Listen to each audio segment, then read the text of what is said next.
I have this new perfume from the brand Furla. Let's review!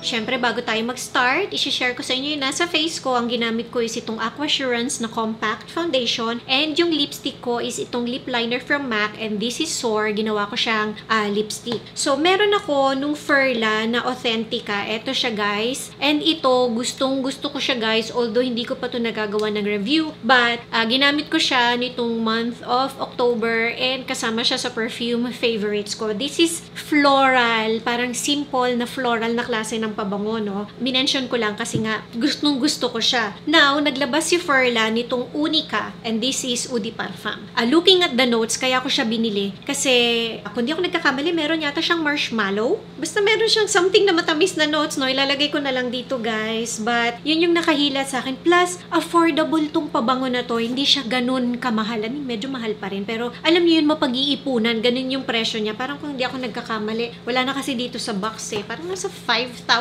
plus lang siya yata, and this is 100 ml. So, okay. Initial na spray, salty notes agad yung maaamoy mo na may floral na notes na ang tropical na dating. Tapos may super konti na pasilip-silip na parang ice cream na note. Ganun yung naamoy ko sa kanya. I'm not sure kung ice cream ba or marshmallow yung nasa notes nito, but yun yung nakahila sa akin. Parang nakikiuso siya, nakikisali siya sa mga nauusong lumalabas ng mga pabango ngayon, no? So, after 2 minutes, mas lalakas na yung parang ice cream na note. Hihina yung strong na salty na note na lumabas kanina, and lalabas na yung pistachio. May isip mo, medyo kaamoy na siya ni Kayali ang Pistachio Gelato 33, pero this one, medyo tropical naman siya na version. Yung floral na note, parang heliotrope or jasmine, medyo heady, and it reminds me of yung Tom Ford na Soleil Blanc. May pagka-salty, beachy sunscreen na amoy ice cream yung amoy niya, guys. Mahina to, guys. If you would compare this dito sa may Authentica, mas malakas yung Authentica. Kung mahina si Kayali Pistachio on my skin, mas mahina ito, guys. I guess okay lang kasi medyo nahilo ako ng konti dun sa may floral na notes niya. Medyo nakakahilo ng konti.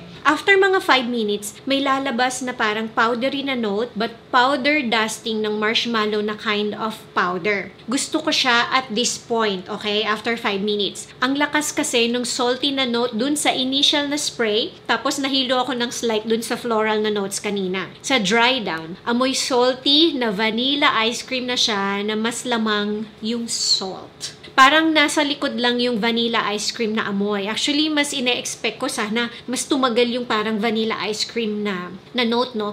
Super hina niya talaga sa skin ko. As in, halos idikit ko yung ilong ko sa skin ko para maamoy ko siya. Hindi ko pa siya na-try sa damit, so siguro mas lalabas siya sa damit. And hopefully, yung parang ice cream na gourmand na note nito mas lumabas sa damit. Kasi yun yung habol ko dito eh. High school pataas, pwede siya. Both men and women could wear this. Mas preferred ko siyang gamitin sa beach, but you can wear this everyday kung gusto ninyo yung saltiness niya. Maganda naman siya kasi for a salty and sweet na perfume. Hindi siya malakas na nakakaumay. Sabi ko nga, mas mahina pa siya dun sa Kayali Pistachio Yum Gelato. And kung sanay kayo sa malakas na pabango, hindi ninyo siya magugustuhan. And also, yung floral na note niya, pwedeng makakos ng headache. So, parang, yung review ko nito, parang maganda ba to o pangit? Parang ganon. So, I think I need to parang paupuin ng konti itong bottle ko para medyo mas lumabas pa kung ano yung maganda sa kanya. And also, I need to test this sa damit din. Tingnan natin kung ano yung mas lalabas na, na notes. But for now, parang the floral is too much, the saltiness is too much, but kaya. Pero mas gusto ko lumabas yung gourmand na note niya, guys. So, para siyang salty and gourmand and floral. Parang ganun yung dating niya. Para siyang pinaghalo ni Kayali Pistachio Gelato Yum 33 at Tom Ford Soleil Blanc.